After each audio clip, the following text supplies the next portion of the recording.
As much as atheists think, jeez. How can a good God allow evil to exist? With all the pain and suffering and heartbreak in the world, this is something that every person, and especially Christians, have to answer.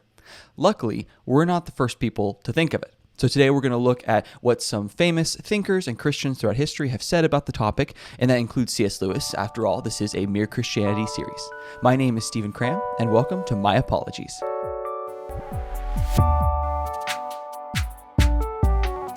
An apology doesn't just mean saying that you're sorry. It can also mean giving a reason for something that you believe. For example, if I ask you, why do you believe that Dr. Pepper is better than Coke? I'm asking for an apology. On this channel, we'll be looking at apologies for living a life of faith and virtue. And if what I say offends you, my apologies. So the question of God allowing evil to exist, to get there we have to actually clarify a few things first. For example, what is evil? What is it? We have to know that if we're going to answer this question. We need to know where evil comes from. And then finally, we can answer the question of how does it relate to God? For example, did he create evil? Why does he allow it? How does it relate to this person of God? If he's good, how do we solve this problem? As much as atheists think that this is a silver bullet objection to Christianity, there are answers to the question, and they're good ones. Some are thoughtful, some are more emotional. We're going to look at both today. So to answer that first question, what is evil? We've already talked about evil in a couple other worldviews we've examined in this series. For example, materialism and pantheism. We've looked at how those worldviews don't really have justification for calling anything evil. And so this question really can't be applied to them at all. That's its own issue of you can't call anything evil. That's its own problem to deal with. Dualism, which is what we talked about afterwards, says that evil comes from an evil power, an evil God, that is equal and opposite to the good God.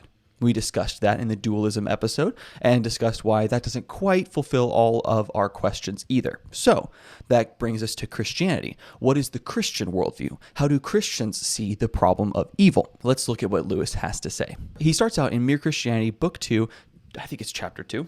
Yeah, Book 2, Chapter 2. We're going between Chapter 2 and Chapter 3.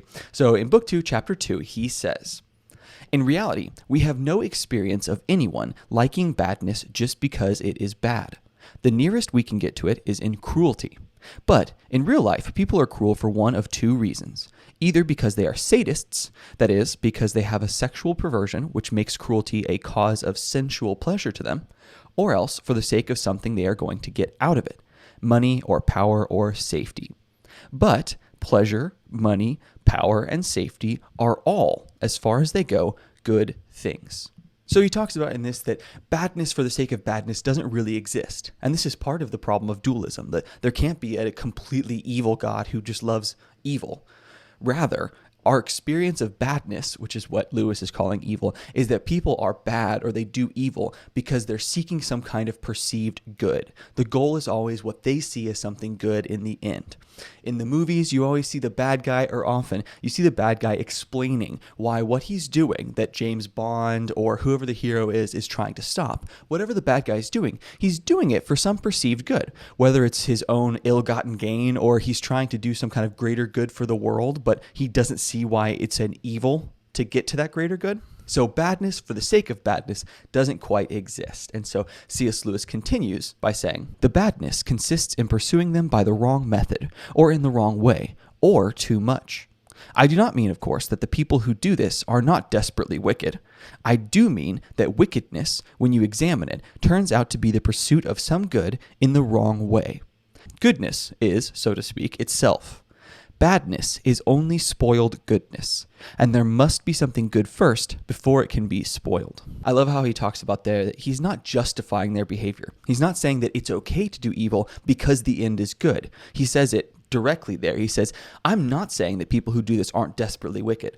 It is wicked to do evil in order to pursue good. That's what makes it evil, or badness, as he calls it. And this is exactly why it isn't okay to say that the ends justifies the means, which is a phrase you sometimes hear, meaning that the ends, what the goal is that you're trying to reach, the good objective, because that's good, it justifies small evils you might do in order to obtain that good. It's something that's commonly thought of, that even though I might have to cut corners or do something that isn't exactly morally straight, upright. Because I'm trying to do some kind of ultimately good goal, that's okay. And you can see this greatly in one of my favorite movies of all time, Kingdom of Heaven.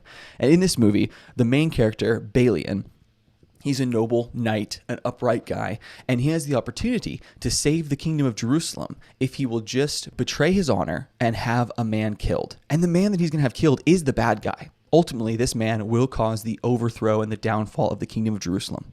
But Balian sees his own honor as something that is high. He has great integrity, and so he doesn't submit, and he isn't willing to trick the kingdom and basically have this man killed. And his love interest, Sibylla, says, "There will be a day when you will wish you had done a little evil to do a greater good." And in that scene, it's super powerful because she wants the man that she loves to do a little bit evil in order to save the kingdom, this greater good, and he won't do it. She wants him to have a ends justifies the means outlook, and he wants to just be a good man. So it's such a great example. Check out the movie if you haven't already. It's very violent, so maybe if you're young, don't look at the movie, but it's one of my favorites. All that to say, badness is just spoiled goodness. I think that's an excellent way of summarizing what Lewis has to say on the topic of what is evil. So the next question, after answering the broad what is evil, you might wonder what is evil in the context of humanity. And that begs the question, how did we get where we're at, where we experience this evil in the world? So for that, we're going to actually look at Genesis 3. And I'm not going to read over the whole thing because for a lot of people, you've probably seen or heard this before, but this is the story of Adam and Eve in the garden and Satan. He shows up and he deceives the woman, who then shares with the man, and they both eat the fruit of the knowledge of good and evil. This is a tree that has been told to them by God that they should not eat of it, but Satan essentially says, you'll know good and evil. You'll be able to decide these things for yourself. You don't have to listen to God. And they fall for it. And so they eat the tree, they eat the fruit of the tree, and sin enters into humanity. Some people have noticed that evil doesn't actually start with Adam and Eve. It's introduced by an evil outside character, Satan, or the serpent in this passage. And so a lot of people, for my whole life, honestly, until I started really looking into this topic, I only thought about evil entering the world through Adam and Eve. But the original evil, the one who introduced evil to Adam and Eve, was actually Satan. And so now we start to look at the question, how did Satan decide to be evil? How did evil come about in his personal life? So now we start to look at this dark power, and we start to wonder, did God create it to be evil, or did it become evil in some other way? Luckily, C.S. Lewis has some thoughts on this, and he asks the question himself, how did the dark power go wrong? Here, no doubt, we ask a question to which human beings cannot give an answer with any certainty. A reasonable and traditional guess, based on our own experiences of going wrong, can, however, be offered. The moment you have a self at all, there is a possibility of putting yourself first, wanting to be the center, wanting to be God. In fact, that was the sin of Satan, and that was the sin he taught the human race. This is how Lewis explains the fall of the dark power, and thus the fall of humanity. Essentially, it's pride, putting yourself first, putting yourself in the place of God.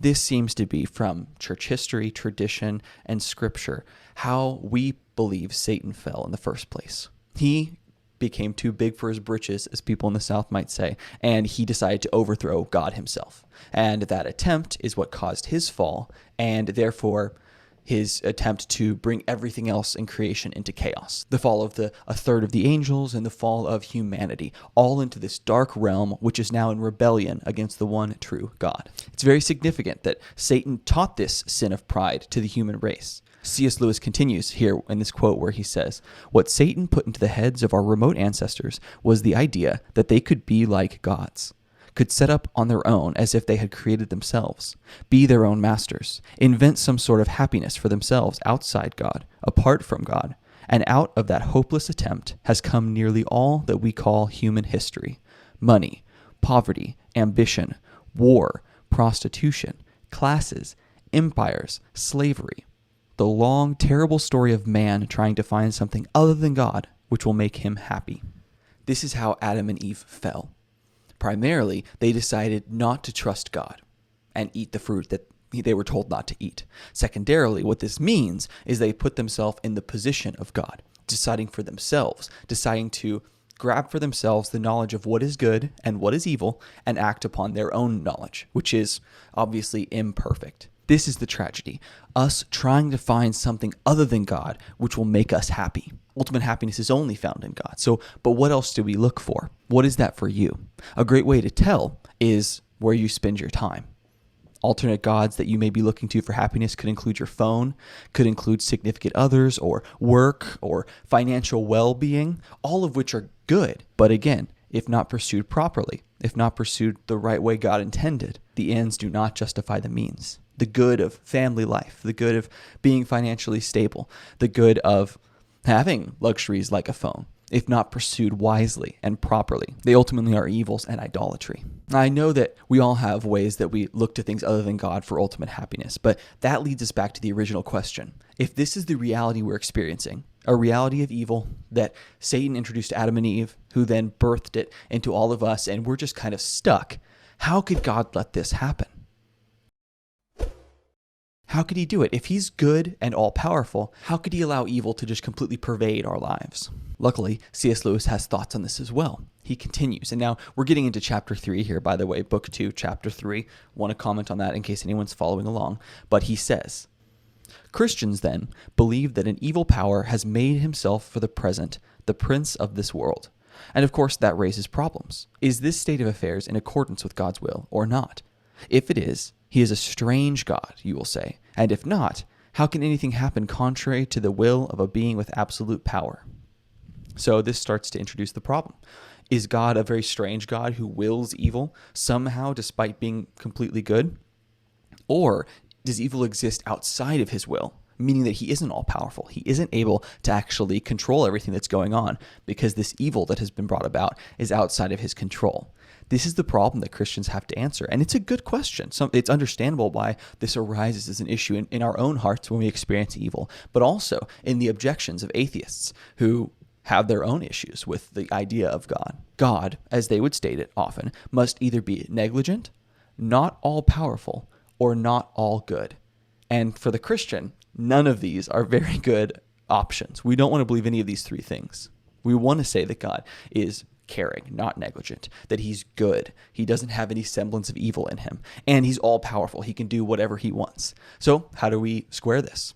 We'll start with a theologian named Thomas Aquinas, who lived around the 1200s AD, the 13th century, in Italy. And he is a famous priest and theologian, probably one of the most famous, not just in his time, but throughout all of history. His work has been incredibly impactful for Catholic thought, Protestant thought, I guess not really Orthodox thought, because that was after the split between Catholics and Orthodox. But his work, the Summa Theologiae, is just an incredibly powerful, essentially textbook for theology. And so we're going to look at what he has to say first about this problem of evil from Summa Theologiae, question 49. And he says, as appears from what was said, the evil, which consists in the defect of action, is always caused by the defect of the agent. But in God there is no defect, but the highest perfection, as was shown above. Hence, the evil which consists in a defect of action, or which is caused by the defect of the agent, is not reduced to God as to its cause. Now, I know that's a lot. The whole Summa is pretty wordy like that, but we can break this down a little bit. He says, evil is a defect, which is what, C.S. Lewis has already kind of talked about, that badness is spoiled goodness. Evil isn't a thing in of itself. It's just goodness gone wrong. It's spoiled. And so evil is just a defect. The defect of an action, a defective action, something evil, is caused by defect from the agent, the one doing the action. So evil only comes from defective people or beings. And because, as he's already explained elsewhere in the Summa, and we understand as Christians, God has no defect. Therefore, he can't be the one who's actually creating evil, the one that's doing evil himself. And this is backed up in Scripture. God is not the author of evil, right? But where is this evil coming from then? If God isn't doing it, then where is it coming from? Didn't he create all things? We'll look to Lewis, back at Lewis again, for the answer to this. And luckily, he puts it in layman's terms, a little bit simpler than Thomas Aquinas does. He says, but anyone who has been in authority knows how a thing can be in accordance with your will in one way and not in another. It may be quite sensible for a mother to say to the children, "I'm not going to go and make you tidy up the schoolroom every night. You've got to learn to keep it tidy on your own." Then she goes up one night and finds the teddy bear and the ink and the French grammar all lying in the grate. That is against her will. She would prefer the children to be tidy. But on the other hand, it is her will which left the children free to be untidy. The same thing arises in any regiment or trade union or school. You make a thing voluntary, and then half the people do not do it. That is not what you willed, but your will has made it possible. Now, can I just say that when I was playing with a teddy bear as a child, I was not taking books on French grammar. So whoever these children are that he's talking about are much more advanced than I was at their age. French grammar and teddy bears tended to not go together in my childhood. Anyway, that's a side note. I apologize. I get distracted easily even whenever I'm supposed to be doing something like this. Okay, so anyway, he explains here that something can be something that willed by God, but at the same time not within God's will, which seems like a contradiction, but clearly it's not. Lusker gives the great example of a mother who wants her children to grow up to be their own person and to actually be responsible for themselves. And so in order for them to become responsible, she has to give them that responsibility. Her greater will is for her children to grow. She obviously wills that the room be kept tidy, but in order for that other will to be achieved, her primary will of her first will of tidiness must be kind of allowed to go to the wayside so that they can actually grow and develop. God creates humans like us with the ability to choose him. Adam and Eve started out with the ability to sin, even though they hadn't previously sinned. It was an option for them. They had the ability to not choose God. And after some period of time, there's been discussions on how long it was, they ultimately decided to sin and bring sin into the world. Each one of us were born with that defect, and we consistently choose to sin, choose to go against God, and choose our own priorities over his. This is what's called the free will answer to the problem of evil, that God so values free will in the people he creates that he gives that priority over the ability to have a world without any evil at all. He sees it worth it. Free will is more important to him than a world without evil, and so he allows for evil to exist for the sake of free will. Some people would stop right there, and if that's good enough for you, great. It is a good answer, but there have been some that have pointed out it doesn't quite fill in all the gaps. It could be conceivably possible for God to create a world where people freely choose only good ever. And honestly, that's kind of the state in the garden. If he had never put a tree of knowledge of good and evil there, then they would have continued to have the option to sin, the free choice to follow God or to not, but there was really no opportunity for them to have an option other than God, so they would have just carried on happily, continuing to choose God freely. So it doesn't quite fill in all the gaps, and actually Aquinas wouldn't stop there. He wouldn't say that just free will being more important than evil is ultimately the best answer. He takes it a little bit further. So we're going to turn back to the Summa, part 1, question 22, and see what Thomas Aquinas has to say. If all evil were prevented, much good would be absent from the universe. There would be no patience of martyrs if there was no tyrannical persecution. Thus, Augustine says, Almighty God would in no wise permit evil to exist in his works, unless he was so almighty and so good as to produce good even from evil. This is a tough answer, but it's true. There may be some small goods that can be done in a world without evil, but most good things, most good actions that we see and we praise are done only because there is evil in the world. Healing, for example, giving healing or help to someone can only be done if harm has been caused already.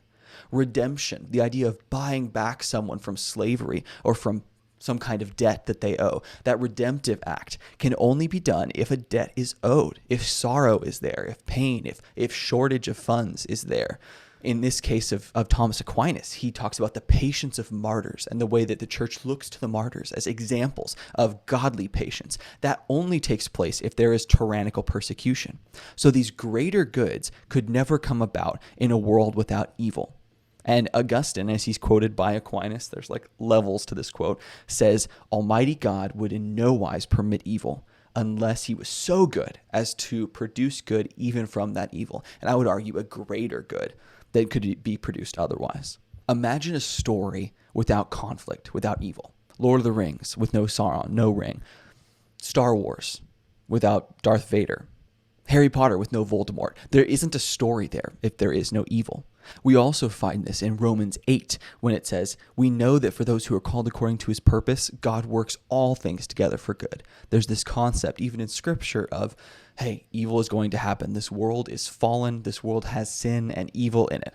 But God is working behind the scenes through us, through angels, through everything in his creation in order to bring about a greater good in the end. So we've actually at this point answered all the questions that we talked about at the beginning. Let's take a look. What is evil? Question number 1. Evil is spoiled goodness. It's not a thing on its own. It's goodness gone bad. Where does it come from? In our experience, Adam and Eve. But beyond that, Satan, not God. He's not the originator of sin or evil. Finally, number 3. Why does God allow it?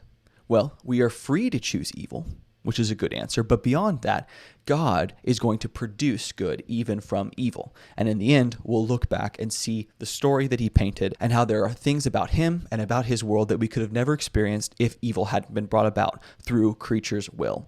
I want to admit here at the end that this argument from C.S. Lewis and Aquinas, it's mostly a logical progression. It's up here. It's a thinking argument. It doesn't really meet the heart the way evil does. The problem of evil is a hugely emotional problem for all of us, especially those who have experienced great evil in their personal lives or experienced some great loss recently. Those are the times where even the firmest of believers may start to question their faith and wonder, man, if God is so good, like I've believed, how can he allow such an evil thing to happen to me personally? And that kind of personal thing isn't often touched by a logical argument like what we just went over. And this is where I love what the late Timothy Keller says in his book, The Reason for God. I first encountered this statement that he made in I think it was a sermon that he had online. And then I found it in the book and it just really spoke to my heart. And so I wanted to share that with you. Now that we've gone through the logical argument, I want to do something that, at least for me, touched my heart, touched my emotions, and the way that I feel about the problem of evil, as opposed to just the way that I think about the problem of evil. He says, "If we again ask the question, why does God allow evil and suffering to continue? And we look at the cross of Jesus, we still do not know what the answer is. However, we now know what the answer isn't. It can't be that he doesn't love us. It can't be that he is indifferent or detached from our condition. God takes our misery and suffering so seriously that he was willing to take it on himself." I love this because he explains, this doesn't exactly give us all the answers. That belongs to God alone. But what it does do is it starts to negate answers we might be tempted to think of. We might be tempted to think that God is indifferent. We might be tempted to think that he's detached from us and he doesn't really care, and that's why evil happens. But in a time of strife, the gospel, the story of Jesus, teaches us that he isn't indifferent. He isn't detached. The picture that comes to my mind is as someone who used to play video games all the time. Whenever my character in a video game died, I didn't care. And that's because it didn't have any impact on me. I was detached from it. Sure, I would just load up the game again, maybe start a new character and keep going. It really had little to no impact on my life. But if I was playing a video game where every time the character experienced pain, I experienced pain myself, my level of care for how I treat the character that I'm playing in this game would be so much more in-depth, so much more careful, so much less negligent. I wouldn't be jumping off cliffs trying to get to some power-up far away. I would be way more hesitant because I would experience pain myself. I would have skin in the game. And this is a foolish example compared to what Jesus did of actually being born in human flesh, experiencing torture and death himself. And so that story of God himself experiencing the pain that we experience tells us that there must be a reason behind it. He's not indifferent. He chose to experience it himself. And if that's the case, he has skin in the game, and he must really care about this world and must have a really good purpose for the evil that we experience. Search the gospel for who Jesus is and what he did. That is the answer that isn't just in the head, but that will speak to the heart. If you enjoyed this episode, leave a like and subscribe. If you want to reach out to me, you can either comment on this video, you could reach me at myapologieспod on Twitter, or you could join my locals page where I have a community being built and we can communicate there. I'd love to hear from you. Until next time, my name is Stephen Cram, and this has been My Apologies.